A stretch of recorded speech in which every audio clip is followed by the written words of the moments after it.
Oggi, 25 ottobre 2014, è il giorno dell'inaugurazione ufficiale dell'Oratorio di San Lorenzo, cappellina che faceva parte dell'antica parrocchiale di Quingentole, che sorgeva proprio qui in località San Lorenzo.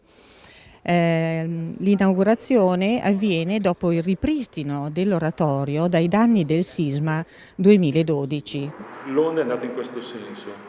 e quindi ha avuto questo movimento. Grazie al contributo della provincia congiuntamente con Cariplo si è potuto appunto mettere mano a tutte le parti che sostanzialmente hanno permesso di aprire la chiesa. Un intervento che devo dire anche ha visto il supporto di molto anche operato a livello di volontariato, e questo naturalmente grazie anche a questo sentimento molto forte che ha la comunità nei confronti di questo oratorio, che vorrei ricordare rappresenta praticamente le origini del cristianesimo qua sul territorio, una delle più antiche attestazioni. Abbiamo individuato delle priorità e per fortuna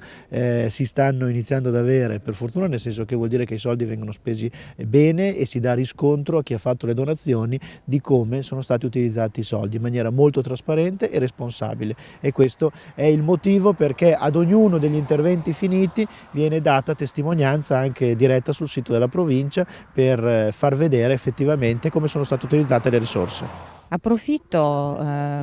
di questa occasione per far presente che la nostra parrocchiale di Quingentole